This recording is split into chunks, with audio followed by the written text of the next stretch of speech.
This is the Female Founder Show with host and entrepreneur Bridget Fitzpatrick, exclusively on ASBN. Hi everyone, Bridget Fitzpatrick here with the Female Founder Show. I'm really excited about today's guest, Dylan Jahraus. Now, Dylan is a multi-six-figure Etsy seller who turned her online shop into a game changer for her family's future. But her story goes beyond just sales. She's a mother of 2 boys, a military spouse, and someone who used her deep background in corporate e-commerce, working with brands like Zappos and Zulily, to build real, lasting wealth. She's an expert in buying, product development, pricing strategy, and forecasting, and now she's applying that knowledge across Etsy, Amazon, and Shopify. What I love about Dylan is that she keeps it real on social media and with her Etsy course with actionable strategies that help other sellers create financial freedom for themselves. With that, Dylan, welcome to the show. Thank you for having me, Bridget. I'm so happy to be here. Wonderful. So let's take us back a little bit. Now, how was your upbringing? Did you always want to be an entrepreneur? Yes. So my parents were both entrepreneurs. I grew up on, a farm in Minnesota, not afraid of hard work. And my dad had a fencing construction company, and my mom was, she had a private dental practice. So I was, just surrounded by it. And I knew at some point I would want to. I thought maybe by the time I'm 40, at that point, okay, I'll get some good experience and then do something on my own. But I would say that really accelerated when I married someone in the military, and it kind of forced me into entrepreneurship early.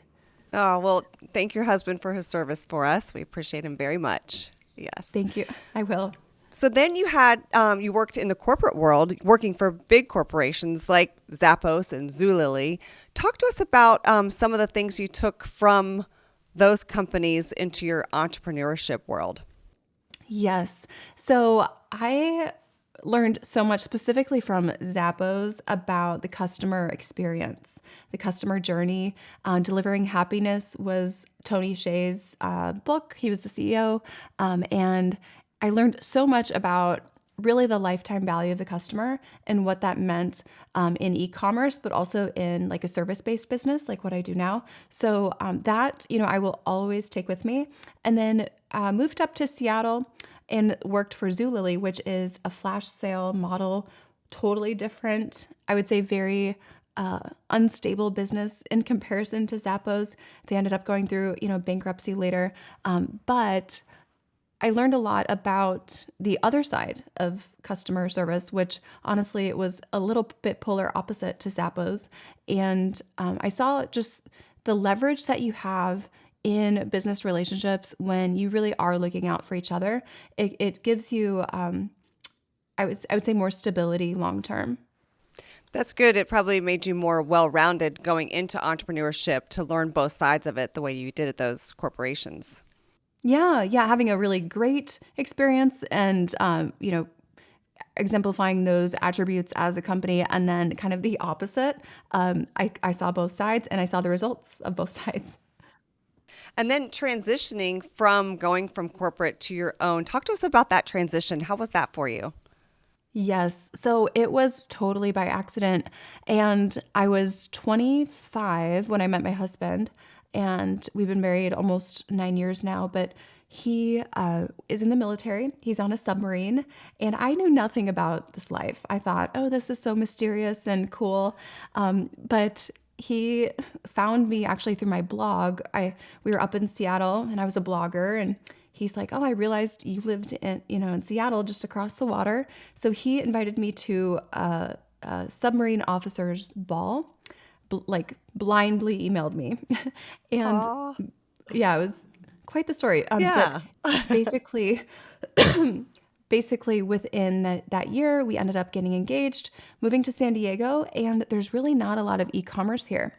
So I thought, oh my goodness, has my career peaked? I'm applying for all of these jobs that are like, front desk admin when I used to be making 6 figures. And it really, really, I would say, hit my self-esteem, because I really tied my identity to career achievement before. And so I was doing all these side hustles, dog walking, house sitting, and putting things on eBay. Etsy was one of those. And that was the one that really took hold.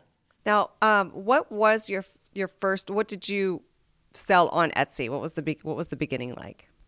Yeah, so I was very casual in the way I went about it. I didn't really take it seriously. I didn't realize the power of the platform. And I just put up a floral letter. So it was a wooden letter in the shape of our last name initial, so a J. And I put fake flowers all over it for our wedding. I just took the photo from our wedding, put one picture up on Etsy, a few words, and the idea was that this would be customized, made to order. They can pick their letter, their colors, and it took 2 months, but I finally got one sale. And then I realized, like, wow, like there could be something here. And at that 2 month mark, I started applying pretty much everything I learned in corporate ecom to the Etsy platform. And within 8 weeks of that, we're making over 10 grand a month from that point on. That is such a great success story. And I know there's a lot of people watching that may be thinking about starting an e-commerce shop. What was there one thing that you think might have contributed to that? So Probably I would many things, say, but what sticks out the most, I guess. yeah. I would say I started with one product that was my own. It was just one product. It was something I liked. I used it in the wedding, but every other product I added to the shop, it was purely by listening to my customer and doing that market research. So I was no longer selling things that I liked. They're things I wouldn't put in my home, but I knew my customer would love it. And it was probably a principle that I learned as a buyer for Zappos, because when I started working for Zappos as a buyer, I was in the surf skate category. I'm not a skateboarding kind of girl. um, and but I learned to So you really had to look listen at to the the data. customer. Yeah. Yeah. Yeah. I learned to really look at the data to make business decisions. And that's exactly what I did with Etsy that made it so successful. Great advice for any type of business is to listen to the customer. So Totally. for sure. Now you saw incredible growth in the first year, so much so that you decided to start coaching people. Talk to us about your coaching business. Yeah. So in the first roughly 6 years on Etsy, we made over $1 million in profit. And it actually was so much work, so long of days, 16-hour days, that I ended up actually getting vascular disease in my legs. I don't share this often, Oh no. Yeah. but it's from standing up so long. All day nurses, they wear compression stockings. It was kind of the same situation. So I ended up getting surgery, and the doctor told me, like, this is going to happen again if you don't change your working style. So I basically hired out everything for production for Etsy, and all these military spouses are asking, like, Dylan, how are you making, more money than your spouse? This is crazy. So I saw the need for the education, the real e-commerce education. So I started teaching it on YouTube. Within a month, I already had like 40 students who were wanting coaching, and we scaled to 8 figures in the first 14 months. That's great. I mean, such huge success so quickly. And now you've really transitioned. And so you've even conducted a summit. So you recently did a summit for Etsy shop owners. Can you talk to us about that? I know what goes into hosting a live event like that. I've done 2 of them myself with my husband and our companies, and it's no easy feat. So talk to us about why you decided to do the summit and what that's going to look like in the future. Yeah, there were many reasons we wanted to do the summit. We've been around for about 2.5 years, and we saw really the meaning of community for these entrepreneurs, many of them solopreneurs at home. They're just watching me on videos and on Zoom calls, but they didn't have that connection of someone who really understood in person. And so we saw a huge need for that. Also, in this kind of online digital product space, sometimes you question, does someone really know what they're talking about? Or are they like putting on this facade? Did they really do e-commerce? And I think just for the brand as well, honestly, getting out there and saying, this is not me by myself. We have a team of 35 people, full coaching team and staff. And even just what this is going to do for the brand was important. So it was intimidating because I'm an introvert. Me too. So I get it. Yes. Yeah. So, you know, all these people coming, and I do not like to be the center of attention at all. I would much rather someone else. So it was, I would say humbling was the word. I was just so taken aback by the stories, people coming up to me crying, saying it changed their life. So it was a good first summit. Nothing really went wrong. So we're doing another one in the summer. Awesome. Awesome. Congratulations. That's very exciting. Very exciting. Thanks.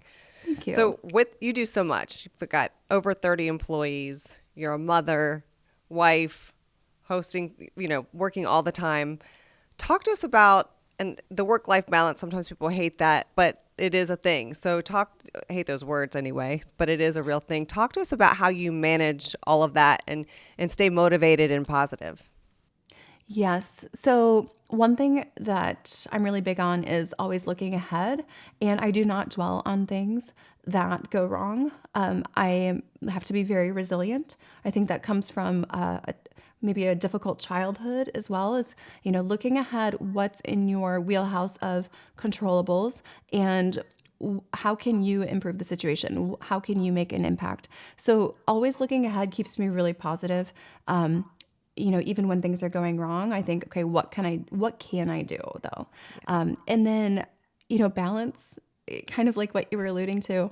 I don't really believe in balance, but there's definitely chapters like throughout a year of different priorities. So, certain time of year, it's like, okay, my husband is really going up against something big, and he's, we got to prioritize what he's doing career-wise. Other times of year, it's like I'm launching something. Okay, he's, doing more with the kids. So it's like definitely waves of priorities that always shift. Yeah, great way to put it. And then you ride those waves that you have to when you have to, right? Totally. So if there was one piece of advice you could give to yourself when you were first starting out, or give to those women that are watching today that are thinking about starting a business, what advice would you give them? I would say that honestly, like whether you have a family or not, or whether you're married or not, there's always different priorities. Maybe you have parents or siblings or friends who have needs from you. So there's always kind of, you're being pulled in different directions. I would say one of the biggest things that I've seen, I would say make me successful, but also like our students successful, is when they learn to thrive in imperfect conditions. And I think a lot of us think, okay, I'm just going to like survive these imperfect conditions, but really thriving and like stepping into the chaos a little bit, working in the margins and not waiting for like perfect timing for anything, not delaying decisions as well because of timing things. In a way that's, I do believe not making a decision that's, clear way to make a decision that I would rather be a little more intentional about instead of just like letting things happen. So really just remembering conditions will never be perfect in your entrepreneurial journey. So embrace the imperfection and the chaos and just work in the margins, every 15 minutes. What could you do that would have a positive ROI for you? And breaking it down into that small, tiny little level. Oh, I like the way you said that, breaking it down into small chunks instead of thinking, oh my gosh, what am I going to do? Or like, what can I do in the next 15 minutes that can help, right? Totally. Yes. So a lot of high achievers, such as yourself, have, whether it be a morning routine or something that they do daily to keep them going. Do you have a morning routine or some kind of routine that you can tell us about? So I have a 3-year-old and a 7-year-old, and they're both boys, and it is just wild in the mornings. So my 7 a.m. to 8 a.m., I don't look at Slack. That's like the 1 hour a day where it's like, you cannot get a hold of me. And I would say for me, like multitasking, I can multitask almost all day long, but there are certain times where it's like, I just got to focus on the one thing. Otherwise I'm not going to do anything well. So I would say really protecting your energy during certain times of the day, having a very limited time if you need to shut things off to do that.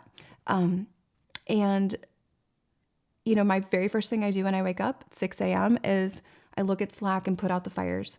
So, you know, I'm not really into the woo woo. I'm going to get in my like bath full of ice cubes. I don't do the ice cube thing either. You don't? No. I don't know if I would be able to do that. Yeah. I mean, my morning routine is just get to work. Yeah. Right. Yeah. I love it. Basically. I love it. And I love the honesty and that's what you do. That's great. Yeah. And with two small children, sometimes you might not have a choice what you do. It's up to them what you're going to be doing in the morning. Exactly right. Yeah. So you talked about being an introvert. I am as well. And leadership as an introvert, I've struggled with in the past. And you have a team of, like you said, more than 30 people. Can you talk to me a little bit about your leadership style, especially as an introvert? Yes. This is so interesting.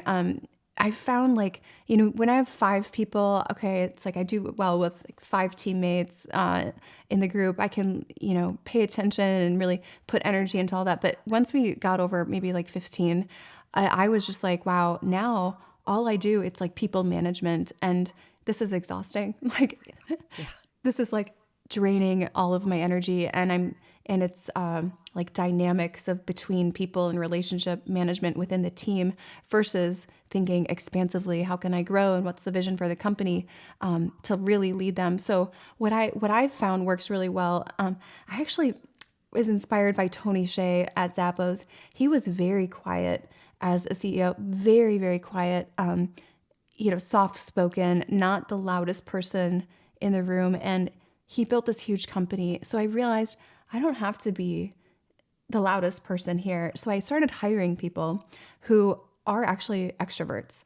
And it does so much for the culture of the company because they help carry that and move it along. And so it's not weighing on me to build this vibrant, culture where I'm always on with each person. So I basically bring in strategic hires who are more of an extrovert to help fill that. Very smart. Very smart. Yes. So let's talk about 5-10 years down the road. Where do you see yourself in the company? Yes. So this year, it's a big transition year. My husband has been in the military for 15 years, and he's actually not going to stay in until retirement. So he's getting out in a couple months, and he will be stepping in. He's already kind of stepped in as our COO. So Awesome. Working together, husband and wife, really excited for that. It will also involve a move out of California. We don't want to be California residents with a business right now. So we'll be making a move and then really growth for the company and stability. We just launched a software company in October that is kind of complementary. I would say it's for e-commerce sellers. So focusing on that, building that up to be about equal in size to the coaching business is our plan. Great. That's exciting. So I work with my husband and it's amazing. We have our moments, but it really does work well. I don't know if is your husband extrovert or introvert? He has more endurance Okay. for turning on his extrovert side. Yeah, mine's a total extrovert, and so that kind of helps me a little bit. But it really is nice getting to work with him every day. I love creating and going into the office with him every day, and excited about the platform that you're producing. Maybe we can have you back on to talk about that when that gets going, and we can hear more about that. Awesome. Yeah, it is out there. It's called Etseo, etseo.com. So it's out there and we're growing it steadily in a healthy way. So things are moving. Is it SEO for Etsy? Is that what? Yes. Oh, awesome. Okay. Well, great. We can talk about it now. No, that's exciting. Congratulations. Thank you. Lots going on in your world. Keep killing it. You're doing an amazing job, and it's been fun to watch your growth, and I look forward to continuing to watch your growth. Oh, thank you for having me on. This was really nice. Thank you. Thanks for joining us. This is the Female Founder Show with host and entrepreneur Bridget Fitzpatrick, exclusively on ASBN. If you're a female founder and would like to help other female founders with your inspiring story, we would love to hear from you.